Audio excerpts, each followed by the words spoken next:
এই গজলটা যখন আমি গাইবো, ইহুদি নারী মা ফাতেমার মধ্যে বন্ধুত্ব, এই গজলটা কথা দিলাম যারা এখানে আছেন সবাই ছোট থেকে বড় পর্যন্ত যদি অন্তর থেকে শোনেন, আমার মনে হবে আপনাদের তখন মনে মনে হবে এটাই যে ভাই গজলটা যেন শেষ না হয়, গজলটা আরেকটু হোক।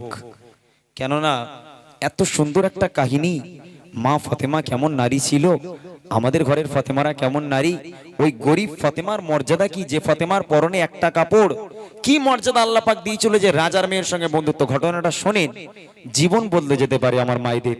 মন দিয়ে শোনেন, দেখেন এরা কথা, ভাই এদের তুলে দাও তো একটু, ভাই এই ছেলেপুলেগুলো তুলে দাও, এরা বারণ করছি বুঝতে পারছে না। এই করছি আমার সামনে কথা বলিস না বাবা। Hello hello hello hello check, আরেকটুখানি দাও, প্রেশার দাও একটু। Hello hello hello hello hello check. দেখেন ইহুদি নারী হলো বেঈমান বেদিন, হালকা একটু বেশ রেখো তো, হালকা একটু বেশ রাখবে। ইহুদি নারী হলো বেঈমান বেদিন, এই বেঈমান বেদিনদের সঙ্গে মুসলিমদের বন্ধুত্ব হয় না। তারপরেও মা ফাতিমার সঙ্গে এক ইহুদি নারীর বন্ধুত্ব হয়েছিল, এমন বন্ধুত্ব একে অপরকে না দেখে থাকতে পারতো না, একে অপরের সঙ্গে কথা না বলে থাকতে পারতো না। তাহলে সমস্যা কি? সমস্যা হলো যে ইহুদি নারী সে হলো রাজার মেয়ে, আর আম্মাজান ফাতেমা হলো গরিব ঘরের মেয়ে, যে ফাতেমার 2 দিন হয়ে যায় 4 দিন হয়ে যায় খাওয়া হয় না, পরনে একটা মাত্র কাপড়, তাও ছেঁড়া কাপড়, ময়লা কাপড়, তাবলি মারা কাপড়। এরকম গরিব ফাতেমার সঙ্গে রাজার মেয়ের বন্ধুত্ব। তাহলে ঘটনা কি? ঘটনা হলো রাজার মেয়ের বিয়ে ঠিক হয়ে গেল, মানে ইহুদি নারীর বিয়ে ঠিক হলো। ওই রাজা গিয়ে সারা শহরে সারা নগরে সব রাজার মেয়েদের দাওয়াত দিল। দাওয়াত দিয়ে এসে যখন বাড়িতে এলো, ইহুদি নারী জিজ্ঞেস করছে, আব্বা সবাইকে দাওয়াত করেছো? বলে সারা শহরে সারা নগরে সব রাজার মেয়েদের দাওয়াত করেছি। তখন ইহুদি নারী প্রশ্ন করে, আব্বা আমার বান্ধবী ফাতেমা, তাকে তুমি দাওয়াত দাওনি? তখন বাপ বলে, তোর মাথা খারাপ, তোর মাথা খারাপ। ওই গরিব ভিখারি ফকিরিনী ফাতেমা, যে ফাতেমার পরনে একটা মাত্র কাপড়, যে ফাতেমার খাওয়া হয় না, পেটে পাথর বেঁধে রাখে, ওই গরিব ফাতেমাকে দাওয়াত দিয়ে আমি আমার রাজপ্রাসাদে আনবো তোর বিয়ে খাবার জন্য? কি করে বলি সেই ফাতেমাকে দাওয়াত দিতে? আমি পারবো না। এগুলো ঘটনা শেষ পর্যন্ত মনোযোগ দিয়ে শুনে আর বোঝার চেষ্টা করেন, শেষ পর্যন্ত দেখেন ওই গরিব ফাতেমা রাজার মেয়ের বিয়েতে রাজপ্রাসাদে আসে কিনা। শেষ পর্যন্ত যদি মন থেকে শুনতে পারেন, ইনশাআল্লাহ তাআলা এই গজলে আপনাদের জীবন বদলে যেতে পারে। মা ফাতেমা কেমন নারী ছিল, কবি লিখছে ছন্দের মাধ্যমে, দেখেন। এক ইহুদি নারী ছিল, যার বন্ধু ছিল মা ফাতেমা, ভালোবাসা মায়া মমতা ছিল তাদের অনুপ্রেরণা, ছিল তাদের অনুপ্রেরণা। এক ইহুদি নারী ছিল, যার বন্ধু ছিল মা ফাতেমা, ভালোবাসা মায়া মমতা ছিল তাদের অনুপ্রেরণা, ছিল তাদের অনুপ্রেরণা। একে অপরের চিন্তা ভাবনায়, একে অপরের চিন্তা ভাবনায়, কথা মায়ারি বর্ণনা, ভালোবাসা মায়া মমতা ছিল তাদের অনুপ্রেরণা, ছিল তাদের অনুপ্রেরণা। এক তারিখে ইহুদি মেয়ে, এক তারিখে ইহুদি মেয়ে বিয়ে হবে দিন ঠিক হলো। মেয়ের পিতা একে একে সব প্রিয়জনেদের দাওয়াত দিল। এক তারিখে ইহুদি মেয়ে বিয়ে হবে দিন ঠিক হলো। সব প্রিয়জনেদের দাওয়াত দিল, প্রিয়জনেদের দাওয়াত দিল। বিয়ে বলে দাওয়াত দিয়ে এসো, বিয়ে বলে দাওয়াত দিয়ে এসো, আমার বান্ধবী ফাতেমা না এলে সে আমার বাড়ি বিয়ে আমি করব না, বিয়ে আমি করব না। এক ইহুদি নারী ছিল, যার বন্ধু ছিল মা ফাতেমা, ভালোবাসা মায়া মমতা ছিল তাদের অনুপ্রেরণা, ছিল তাদের অনুপ্রেরণা। বলছে, মা তুই রাজার বাড়িতে মানুষ হয়েছিস, ভুলে যাস না তুই রাজার রাজপ্রাসাদে থাকা মেয়ে। তুই নিজে বল, তোর বিয়েতে আসবে তোর বাড়িতে সব রাজার মেয়ে। ওই রাজার মেয়েদের মধ্যে যদি গরিব ফকিরিনী ভিখারিনী ফাতেমা, যে ফাতেমার খাওয়া হয় না, পরনে একটা মাত্র কাপড়, তাও ময়লা কাপড়, ছেঁড়া কাপড়, ওই ফাতেমা যদি আমার রাজপ্রাসাদে আসে, আমার বাড়ির মান থাকবে? কি করে বলিস ওই ফাতেমাকে দাওয়াত দিতে? মেয়ে বলছে, আব্বা তুমি রাজা হতে পারো, তবে আমি কিন্তু তোমার মেয়ে, মনে রেখে দাও, তোমার যদি জেদ থাকে, জেদ কিন্তু আমারও আছে। মেয়েদের জেদ বেশি হয় না একটু? এখানে বললে ওসব ফুলে ফেপে মোটা হয়ে যাবে, কোন বলার দরকার নেই।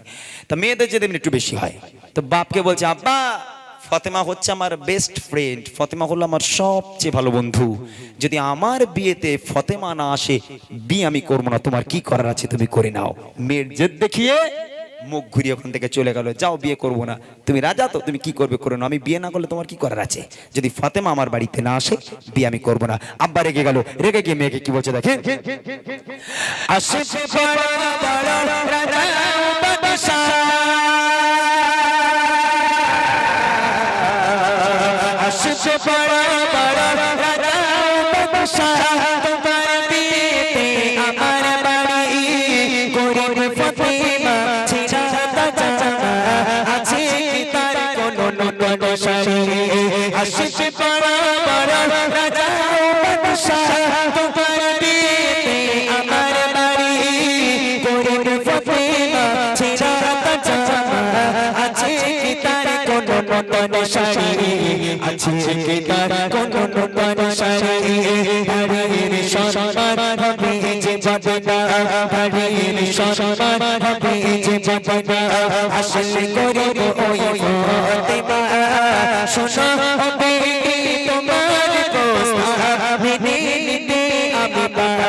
মেয়ের জেদের কাছে বাপ হেরে গেল, বাপ নিরুপায় হয়ে গেল, কোনো রাস্তা নেই, এখন মেয়ের কথা মানতে হবে। তখন বাপ রেগে গেছে, ঠিক আছে তোর কথা আমি মেনে নেব মা, ওয়ান কন্ডিশন, একটা শর্ত আছে। আব্বা কি শর্ত?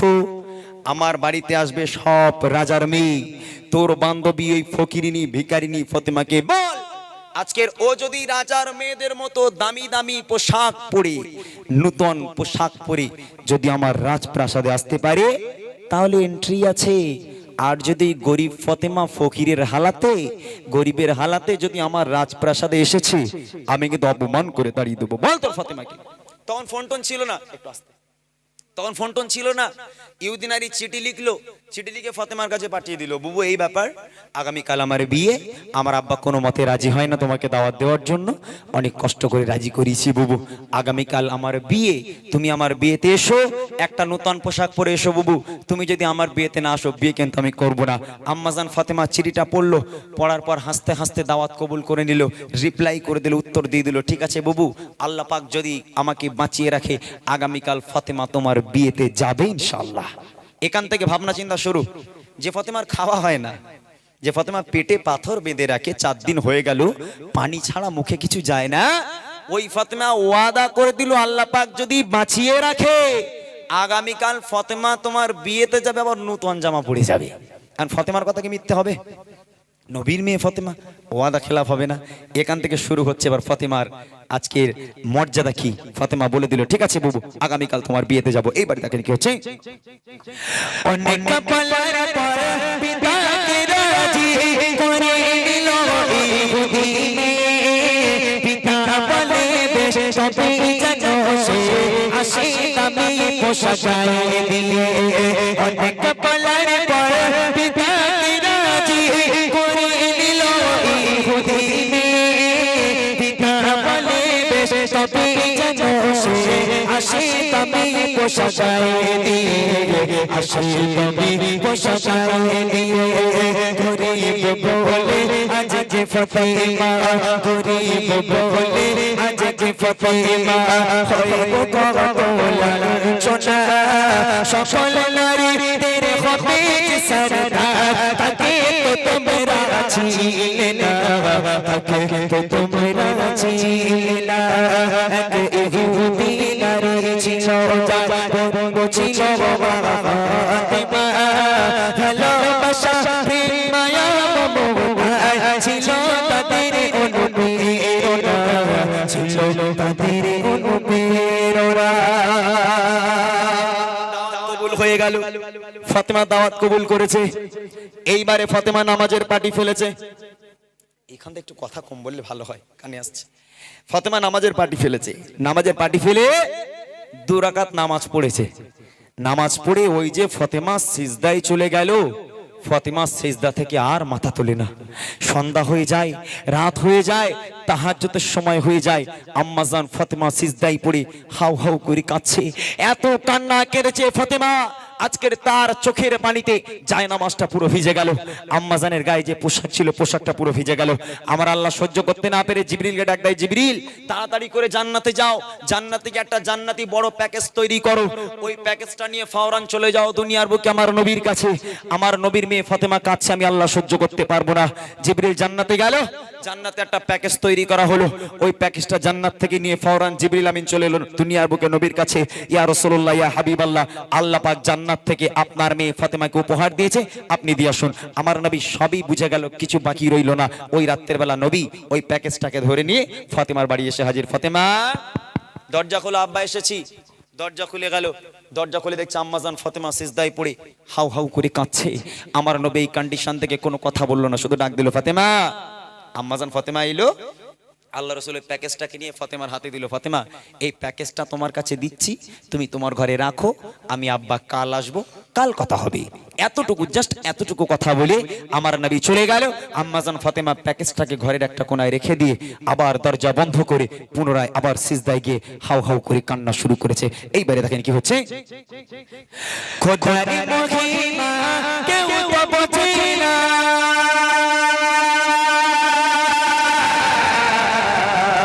খোদার মহিমা কেউ তো বোঝে না। জিবরিল এলো মোর নবীর কাছে, চাচা কোতে সে কিছু সামানা দিয়ে গেল মোর নবীর হাতে, দিয়ে গেল মোর নবীর হাতে। ফাতেমা বাড়ি গিয়ে মোর নবী, ফাতেমা বাড়ি গিয়ে মোর নবী বলছে, শোনো ফাতেমা, খোদার উপহার তোমার তরে, কবুল করো এই নজরানা, কবুল করো এই নজরানা। এক ইহুদি নারী ছিল যার ছিল ফাতেমা, ভালোবাসা প্রেম মায়া মমতা ছিল তাদের অনুপ্রেরণা, ছিল তাদের অনুপ্রেরণা। সকাল হয়ে গেল, সকাল হয়ে গেল। এইবারে বিয়ে বাড়ি যাওয়ার পালা, পোশাক জোগাড় হয়নি। এবার শোনেন ভালো করে, আম্মাজান ফাতেমা কিন্তু ওয়াদা করেছে, আল্লাহ পাক যদি রাজি থাকে আগামী কাল তোমার বিয়েতে যাব।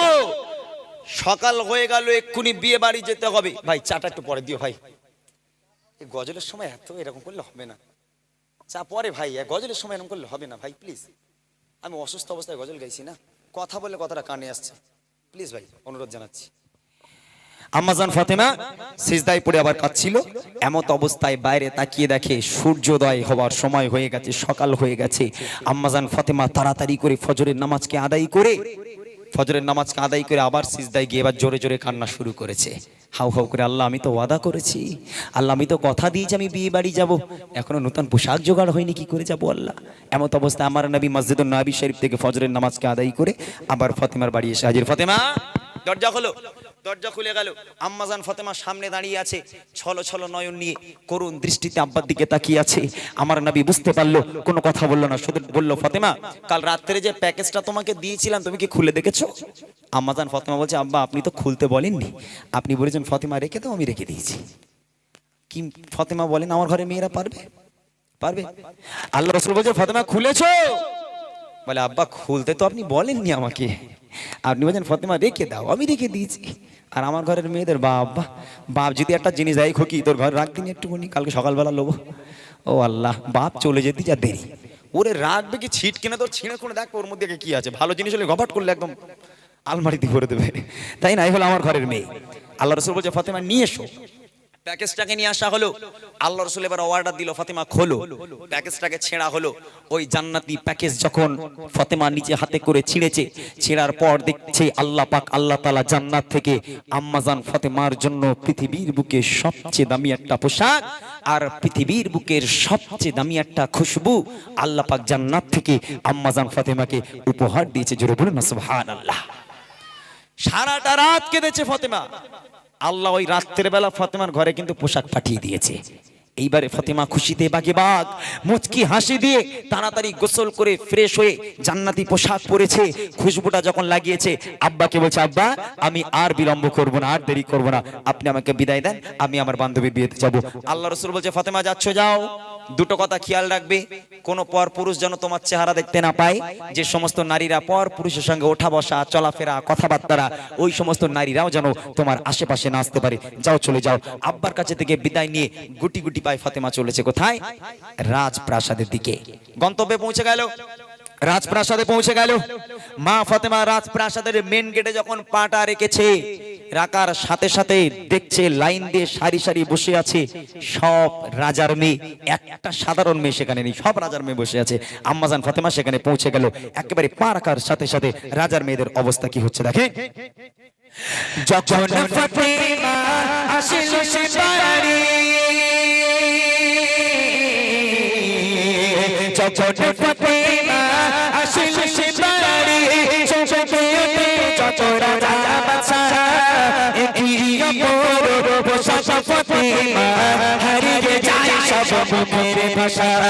যখন ফাতেমা আসিল সে বাড়ি, চোখে ওঠে যত রাজা বাদশা, একই অপর পোশাক ফাতেমা হারিয়ে যায় সব মুখের ভাষা, হারিয়ে যায় সব মুখের ভাষা।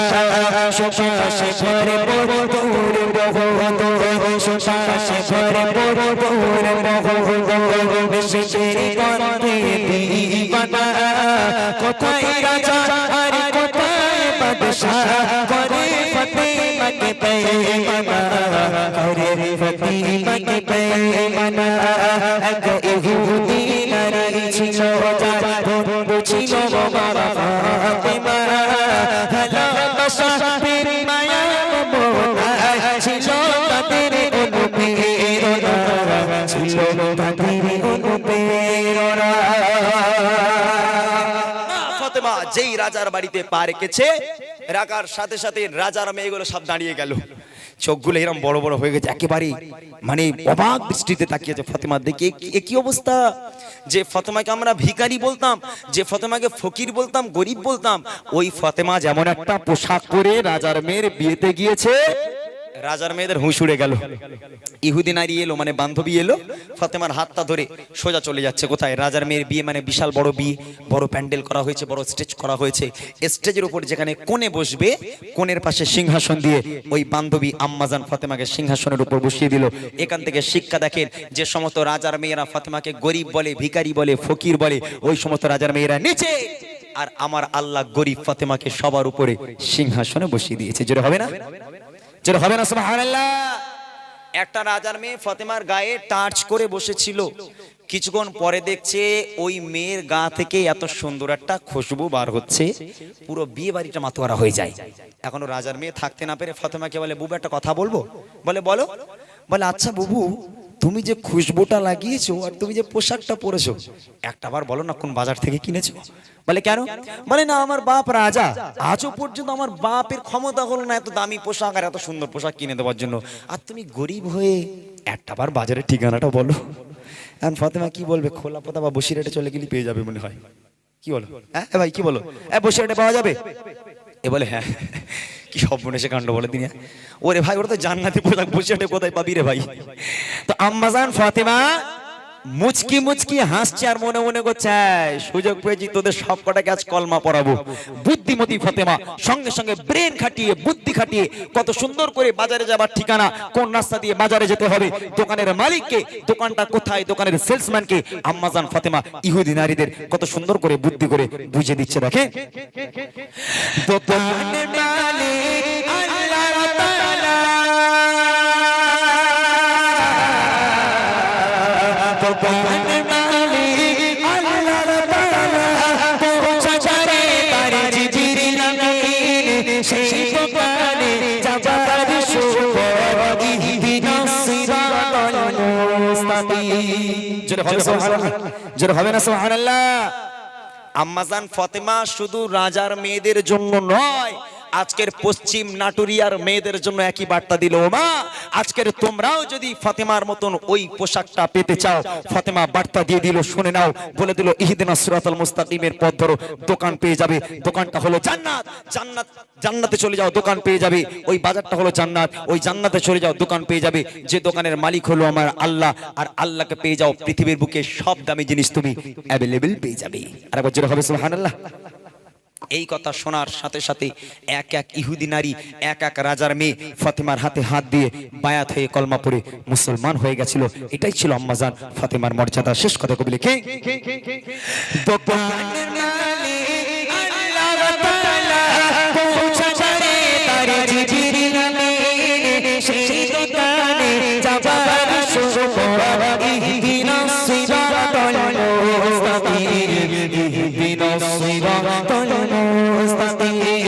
শোনো এরা এমন তারিশান, শোনো এরা এমন তারিশান, ও সুজে যায় চোখের কণা, একে একে সব ফাতেমা হাতে পড়ে নিল যে কলমা, পড়ে নিল যে কলমা।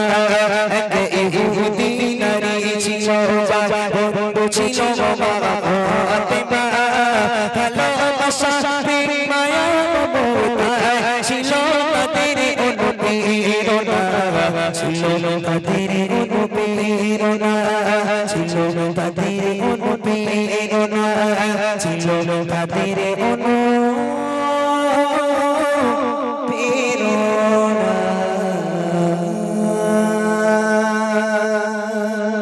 আচ্ছা, কেউ উঠবেন না, একটা প্রস্তাব রাখবো আমি, কেউ উঠবেন না। যে